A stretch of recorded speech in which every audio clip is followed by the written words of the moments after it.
Hey, welcome everyone to a review of the Sony WF-1000XM5. Yeah, not an easy to remember name.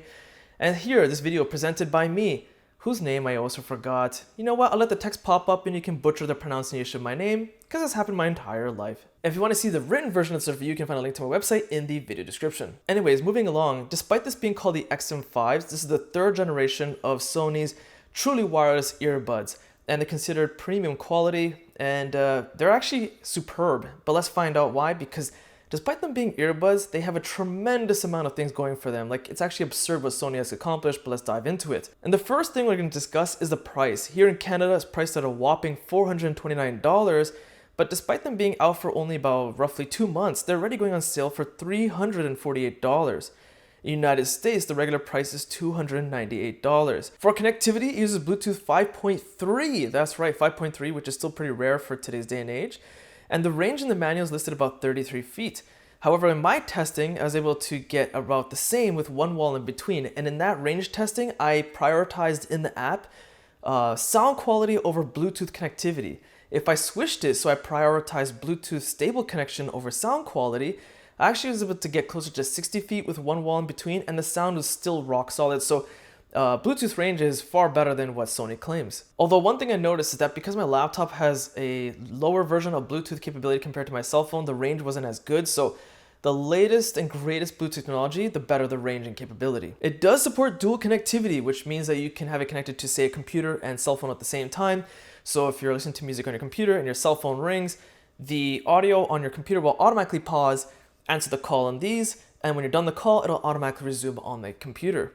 In terms of how many devices it can keep in memory before you have to relearn them and repair them all over again, Sony documentation says you can get up to 8 devices. In my testing, I was able to get up to 4, which is still quite a bit for most people's use case. Accessories included in the box is a USB-A to USB-C charging cable.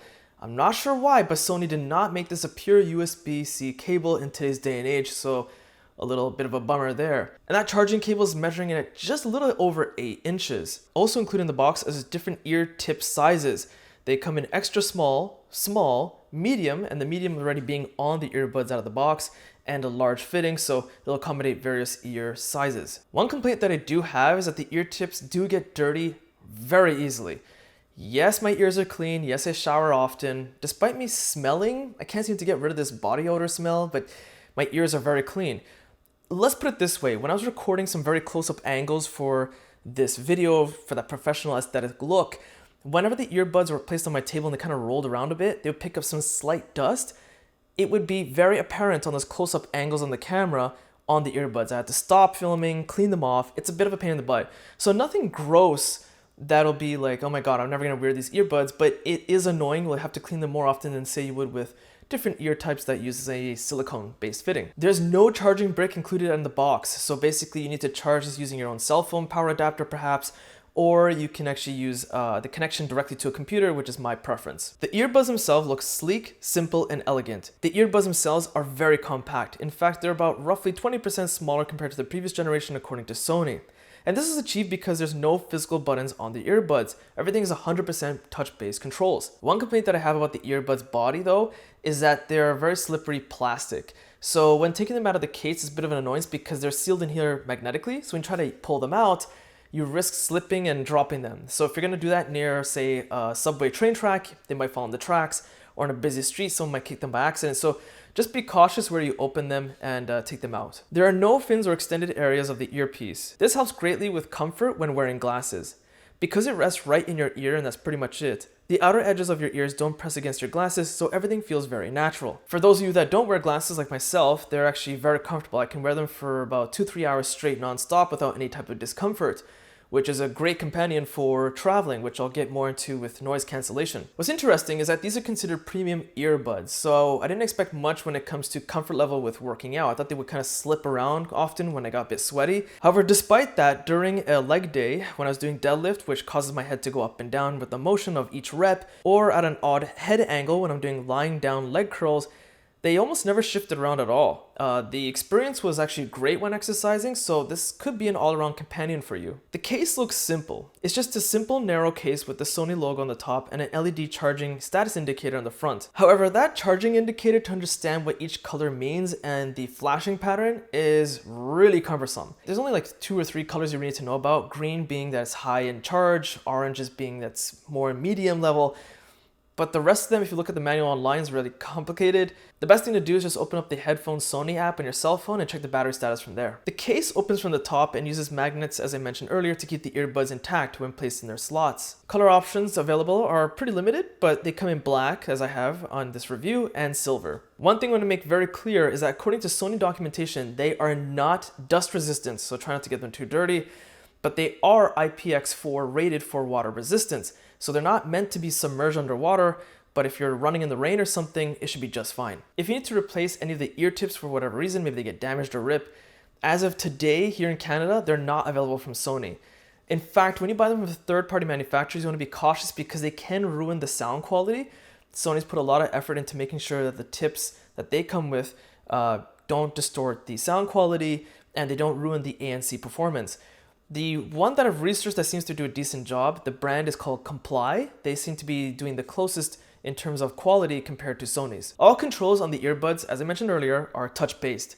Out of the box, on the left ear tip, it allows you to cycle between ANC, which is active noise cancelling, and ambient mode. Ambient mode being transparency mode, which allows sound to travel into the microphones of the earbuds and traverse into your ears so you can hear your surroundings much easier. Holding the left earbud will deactivate ANC and turn on ambient mode so you can hear your surroundings easily and suppress the volume of your audio substantially so you can actually have a quick conversation with someone if they're asking you a quick question. Although I prefer that it pause the content instead of just lowering the volume. Minor gripe, but not a big deal. All the controls on the right earbud out of the box are more for playback control. So a single tap to play pause music, double tap next track, triple tap is previous track. Long pressing will activate your smart assistant if connected to a cell phone. I use Android as my main device and Google Assistant, and my testing it worked pretty well. Now those controls I mentioned, you can actually customize them throughout the app, which I'll demonstrate later on in case you're wondering. Okay, so what about controls for turning them off? If you don't have a case to put them in, how do you turn them off? If it's connected to your cell phone in the Sony headphone app, you can actually just power them off through there. But the question is, what if you turn the earbuds on because they have no physical button? I noticed that just picking them up and putting them in my ear turns them on. I think there's some sort of sensor detecting when they're placed in an ear and they automatically turn on. There's a caveat to that though you should be aware of, is that if you take the earbuds and just place them on a night table overnight, I noticed that waking up in the morning, more than half the battery is drained despite me turning them off in the app. I think it's because while they're in power off mode, they're not truly off. They're constantly looking to detect if they're gonna be picked up and put on in ears, so that drains the battery overnight. Thankfully, that doesn't happen when it's placed in the case, of course. As you would expect in this price tag, there's a couple of other controls that are available. One is passive play pause. So basically when you're wearing the earbuds, your content will play just fine. When you take the earbuds off, it'll automatically pause the content that you're listening to. Putting them back on resumes content. The next one is side tone, which basically means that you can hear your surroundings while on a phone call, or you can hear your own voice if you're talking too loud perhaps. Both passive play pause and side tone can be turned on or off in the app. Okay, ANC. This is one of the biggest selling features of these earbuds, and they do not disappoint. They are incredible. Before I continue any further, there's one thing I want to mention that's very important. You must make sure to get the best ANC performance that they're in your ear exactly as they should be. A lot of reviewers, what I notice is just pop them in your ear and be like, that's it. That's not the case. You do have to play with them a little bit to get the true performance of ANC and the best sound quality. But the question is, how do you know they're placed in your ear properly for optimal performance? And it's pretty cool because in the Sony app, there's actually a gauge feature which will tell you if the earbuds are placed in properly or not. To my surprise, that feature works very accurately. So you're never gonna be unknown if they're placed in properly or not. Okay, ANC for low humming noises. Like when I was in a train, the noise of the train itself and the air conditioning that's pumping in my section of the train was almost non-existent. Superb for traveling. That kind of covers right there for all travelers. When it comes to vocals, it does amazing. I was actually shocked at how good it does. The only thing that compares almost equally as good in all the audio equipment I've ever reviewed is the XM5 headphones. Those are over-the-ear headphones. I'll put a link to that review in the video description. And the Sennheiser Momentum 4s, again, over-the-ear headphones. I'll put a link to that review in the video description. Both of those are absolutely superb headphones in case you're curious. Vocals are not 100% suppressed out, but they're extremely muffled out. Like better than most headphones I've ever reviewed, and this is one of the best performances you'll ever achieve. It's astonishing to me how good these are. It's just baffling to me, but in a good way. Let's put it this way. The reason I say it's excellent for travelers or almost any type of usage, maybe if you're listening to news and you're in the subway station or whatever, I went to the Toronto CNE, which is kind of like an outdoor carnival, and regardless of when it was windy or all the noise in the surrounding area, it was able to cancel out and let me enjoy any type of audio I was listening to. When it comes to ambient mode, to hear your surroundings easily, most headphones that I reviewed, you can hear relatively clearly what someone's saying to you within 10 feet. This is one of the rare circumstances where it performs better than that. I can hear almost everything clearly within 20 feet, better than most headphones I've ever reviewed. And it's almost crystal clear. It's like I'm not really wearing anything at all. Anything beyond 20 feet starts to get a bit challenging to hear. But if you're at an airport or some sort of train station and to hear the PA system as to what's being said and announced, it'll do a fairly good job of listening to those announcements. Passive noise canceling. So just wearing the earbuds but ANC mode is off. It doesn't do that well, which is weird because it's resting in your ear canal. I expected it to do a lot better. Most of the noise of vocals comes through. You can make out what people are saying a lot clearer. This is not a bummer. It's not a big letdown to me because ANC should always be utilized in my opinion. That's the true selling factor of these, but I just wanted to mention that. Okay, so now when it comes to battery, there's various types of scenarios I had to go through. All my testing was done at roughly 50% volume. When it comes to ANC mode, Sony claims to get about 8 hours per charge, which is what I average the same. Although that's in a noisy environment, consistently noisy 8 hours nonstop. If I was in a quiet environment with ANC on, the battery lasted closer to 10, 11 hours. I think it's because the technology didn't have to work as hard to cancel as much noise, so just keep that in mind. When it comes to transparency mode, or ambient mode rather, Sony claims 8 hours. Again, I got about 8 hours. When it comes to regular headphone mode, or no technology mode rather, because these aren't headphones, Sony claims 12 hours. I got about the same 12 hours again. Recharge time of the earbuds when charging in the case, Sony claims it'll take about 1.5 hours. I got about 10 minutes better than that, about 80 minutes. And to charge them, you just place them in the top of the case and they kind of just snap in thanks to them having kind of like a magnetic connection. To pair a new device, I actually just do it through the app. It's very easy. But if for some reason that doesn't work, you can press the physical button on the back of the case. That activates Bluetooth pairing mode as well. And if you want to get the maximum usage of the earbuds, you'll get about 24 hours of usage with ANC and transparency mode. That's because the earbuds last about 8 hours and you can get 2 charges out of the case itself, so total of 24 hours. To recharge the case, it has a USB-C charging port at the back. Charging the case, according to Sony with the physical wire, takes about 2 hours. I get about the same in my testing. The case itself also does support wireless Qi charging. Just place on your charger and you're good to go. Okay, so what you hear right now is all audio through the XM5 microphones. I'm in a quiet environment, so this is the ideal situation. This is as clear as it's gonna get. What I'm gonna do is switch over to a noisy environment, and then finally in a windy environment. Okay, so right now I'm at CNE, which is like a Toronto carnival. Here at the end of summer, everything you're hearing is through the camera microphone. As you can tell, there's a lot of background noise with all the rides and stuff happening. So it's not through the XM5's earbuds right now. This is strictly through the camera microphone, so let's switch over. Okay, now everything that you're hearing is through the XM5 microphone. So you can tell for yourself it's isolating a lot of the background noise or not. And make a judgment call for yourself. I think it's pretty adequate at phone calls in a noisy environment. What I'm doing right now is a wind test with the fan sitting about 5 feet away from me, and I'm trying to see if it'll block out a lot of the noise created by the wind. Audio quality. Now this is another great section beyond the other features I mentioned, including noise canceling. It does support AAC, SBC, and Sony's LDAC, although it doesn't support aptX, which is a bit of a letdown. I don't notice much latency in the items I'm watching. I noticed that there's a bit of a latency when I first press play of the content. It takes about half a second for it to kind of catch up and then work. From there on, the latency disappears. Now, when it comes to the quality of the audio out of the box, it's a bit on the flatter side, except for some songs like hip hop, which are more bass emphasized. Then I noticed that bass is pushed a little bit harder, which is very typical of Sony. Out of the box, they tend to push bass harder. Of course, you can decrease bass in the equalizer, which I'll discuss shortly. I just wanted to mention that.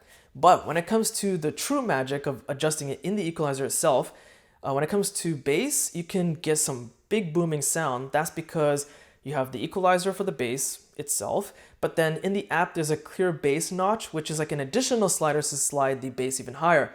In typical Sony fashion, there are experts at bass in my opinion, because the sound does not get distorted or warped, And surprisingly, in a good way, it does not sacrifice on mids and highs. Bass gets pushed up really high, but everything is still well balanced. When it comes to adjusting the equalizer for mids, vocals can stand out for most songs, even songs that don't do as well with other headphones, so I was pleasantly surprised about that. Where I was a little let down is adjusting the highs. I didn't notice much of a difference. It always sounded relatively the same regardless of what song type I tested, so just be mindful of that. And in case you're wondering, I just gotta mention it again, for those of you that do wear glasses, it does not impact sound quality. That's because, again, your ears don't really get pushed too far. It doesn't kind of mess around with the earbuds the way they rest in your ears, so sound quality will sound just fine. Okay, so we're in the Sony Headphone Connect app, and it is a lot to take in. It does take time to get used to it, but once you do, they're extremely powerful. This is where all the magic truly happens. So the main screen is a status screen, which allows you to have some things like, say, adaptive sound control, which will adjust ANC or ambient mode based on your settings, if it's like noisy outside or not, or where you are. I find it to be more of a gimmick. It never really worked properly for me, so I don't use it. You can see the list of devices that you have. Here you can see I've added 4 devices in total, and you can control what's playing here, regardless if it's on your cell phone or on a different device. You'll notice that the earbuds at the top of the screen show a percentage, and it's left and right, except right is red. From what I read in Sony documentation, that's because out of the box, the right earbud is considered the primary controller. And I do notice that the battery drains a little bit faster on the right earbud. This is fully intentional and is not a circumstance of the battery drain issue from the XM4s, the previous generation. This is fully well intended, and the battery operates as expected, and I can confirm that. Going over to sound, this is where a lot of the magic happens. You can control between ANC, ambient mode, or noise cancelling, or just turn it off basically altogether. Going down a bit further, you can activate speak to chat. When you start talking, speak to chat will automatically turn on ambient mode because it'll allow you to have a live discussion with whoever you're having it with. And when you stop talking, it'll turn noise cancelling back on. I find this to be fairly stable, although sometimes it does have some false positives because someone talking next to me, but not to me, will accidentally activate ambient mode. The equalizer, as I mentioned earlier, there's a lot to customize here, and you can see for yourself, and there's a clear bass notch at the bottom that I mentioned originally. There are some other features here. To be honest, a lot of it doesn't work that well, like find your equalizer, analyzing your ear shape, and 360 reality audio. None of that works well for me. I find it more to be a gimmick. A little bit further, you can adjust how you want to set the Bluetooth quality. I tend to prefer sound quality for my testing. And that's pretty much it because, again, like spatial audio and head tracking, again, I found it to be more of a gimmick. Going over to system, this is where you can control how the things will operate. So this is where you can activate dual device connectivity, what kind of voice assistant do you want, and then customize controls of each earbud. This is where a lot of the controls are set, and you can customize to your liking. A little bit further, again, you have additional controls as to what you want to happen if you tap on the left earbud out of the box, and some additional controls you can add if you want to. Again, there's a lot more gesture head controls I find to be more of a gimmick. Some other items like automatic power on and off, and you can kind of read for yourself, just pause the video. They're very self-explanatory. And of course, the most important thing perhaps here is firmware updates. You need this app in order to get them. Lastly, if you go to services, I find this to be, again, very much gimmicky items, nothing too important here. So with everything I've said so far, is it worth the heavy price tag? The answer is yes. This is an all-around companion when you're traveling, especially. That's what most people are probably going to want this for, is traveling. But even when it came to working out, you're getting all sweaty, and man, doing deadlift just burns you up like you're fried. This was a great companion. So all around, I can use this in almost any situation. Sony has once again shown why they are one of the best in the industry for mobile audio technology, whether it be headphones or earbuds. This is proof of that. So I hope you found this video useful. If you did, be sure to check my social links and website link in the video description. Hit the like button, it does help. Subscribe, and thanks for watching.